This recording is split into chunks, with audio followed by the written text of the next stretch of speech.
Crônicas do Amanhecer, por Feijão Centro Espírita Allan Kardec de Balneário Gaivota, 19 de maio de 2020. Série do Sesc TV, Envelhecer mapeia o desdém denunciado por Nigliaxil Lima Duarte. O Brasil nunca foi um país de tratar bem os seus velhos, como bem disse o ator Flávio Nigliaxil em sua despedida, e Lima Duarte, 90 anos, no vídeo em que homenageia o amigo.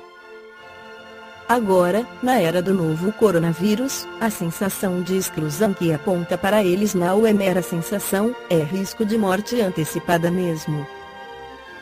Quando se começa a falar nas escolhas que um médico tem de fazer diante da lotação de leitos de UTI, e aí não só no Brasil, o idoso passa a ser claramente o segundo, quando não o terceiro plano.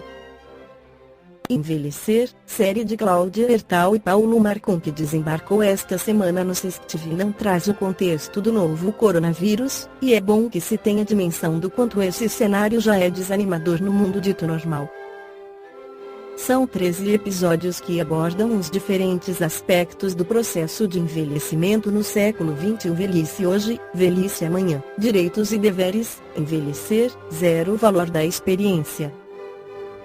Autonomia, preconceito, moradas, saberes, ausências, trabalho, sexualidade e finitudes. O acesso se dá pelo endereço sesctv.org.br, sem custo algum ou necessidade de cadastro. O programa aborda as dificuldades, preconceitos e possibilidades que os idosos enfrentam para se inserir ou voltar ao mercado de trabalho, sob aspectos como engajamento, autoestima, reinvenção e necessidade econômica. Registra ainda momentos da vida de idosos e suas dinâmicas criativas, entre professores, uma pesquisadora, um artista múltiplo, uma poetisa e um filósofo. Há sociedades que entendem o idoso como patrimônio e não um encargo. Mas, há outras que a lógica é deixar a pessoa por conta própria, já que ela não é mais produtiva, diz o filósofo Mário Sergio Cortella, 65 anos. Criador do grupo Divertidosos, cujo site teve mais de 150 mil acessos nos últimos 5 anos.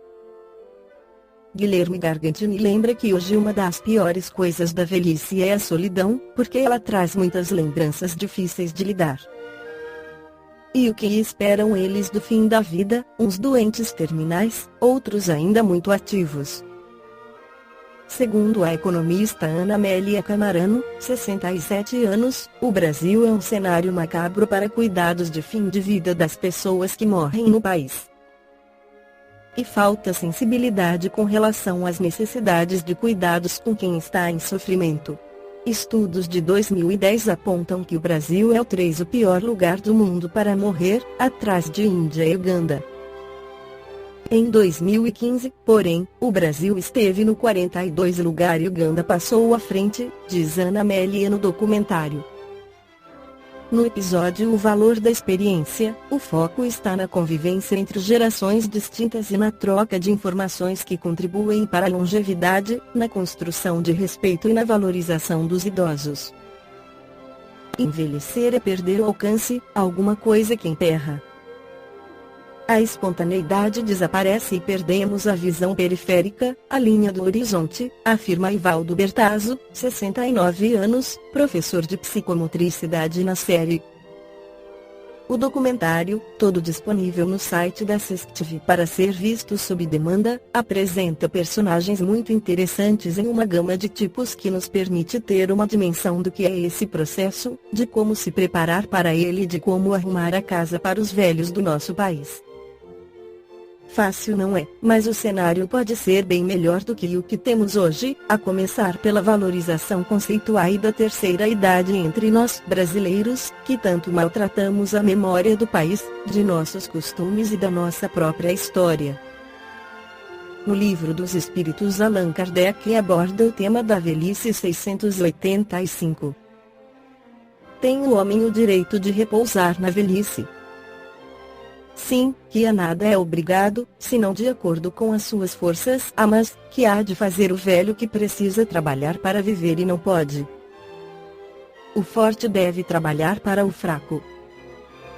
Não tendo este família, a sociedade deve fazer as vezes desta. É a lei de caridade. Comentário de Allan Kardec: não basta se diga ao homem que lhe corre o dever de trabalhar. É preciso que aquele que tem de prover a sua existência por meio do trabalho encontre em que se ocupar, o que nem sempre acontece. Quando se generaliza, a suspensão do trabalho assume as proporções de um flagelo, qual a miséria. A ciência econômica procura remédio para isso no equilíbrio entre a produção e o consumo. Mas, esse equilíbrio, dado seja possível estabelecer-se, sofrerá sempre intermitências, durante as quais não deixa o trabalhador de ter que viver. Há um elemento, que se não costuma fazer pesar na balança e sem o qual a ciência econômica não passa de simples teoria. Esse elemento é a educação, não a educação intelectual, mas a educação moral.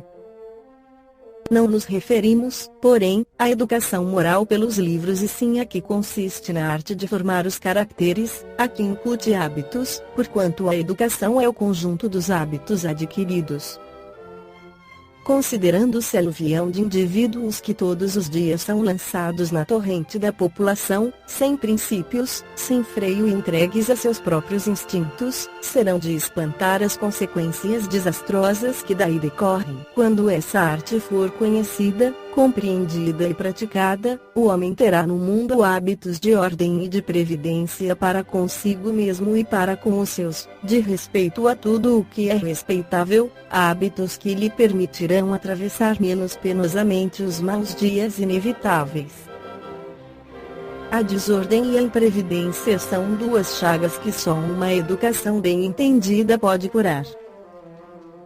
Esse é o ponto de partida, o elemento real do bem-estar, o penhor da segurança de todos. Como estão vivendo nossos idosos, no Brasil? Nos parece, sempre, que o Brasil é um país de jovens. No entanto, segundo a Organização Mundial da Saúde, a partir de 2025 a população idosa brasileira será a sexta maior do mundo. Os que moram em instituições de longa permanência representam o dobro daqueles que vivem nas suas próprias casas ou com parentes, fator este determinante para a demência. A depressão incide indiferentemente sobre homens e mulheres. Dos pesquisados, 33% são depressivos e não têm atividade religiosa e nem amigos nas atividades comunitárias. O espírito Joana de Ângeles pela psicografia de Divaldo Pereira Franco no livro Episódios Diários traz uma bela reflexão sobre a velhice e a vida, para desenvolver-se, exige energia. O envelhecimento, resultado do desgaste energético, é fenômeno natural. Irreversível, a idade conquista espaço no organismo humano, combalindo-lhe as forças e conduzindo-o à desencarnação. Apesar da importância de serem preservados a juventude interior, o entusiasmo pela vida, as ocasiões de prosseguir servindo e iluminando-se, isto não descarta o fenômeno de velhice. Cada minuto que passa, adiciona consumo à máquina orgânica impondo-te sisudeza, maturidade, consciência responsável. A velhice é quadra abençoada da existência planetária, que nem todos têm oportunidade de alcançar. Repositório de experiências, é campo de sabedoria a serviço da vida. Respirando e agindo, estás envelhecendo. Pensa nisso. Vive, desse modo, programando a tua terceira idade, jovialmente, a fim de não ser escolhido pela amargura e o dissabor, quando as forças se te apresentarem diminuídas, portanto, em decadência. O pior da velhice é a forma refratária com que muitos a consideram, ingratamente. Esta foi a crônica do amanhecer de 19 de maio de 2020. Por Feijão Centro Espírita Allan Kardec de Balneário Gaivota. Que a paz esteja com todos.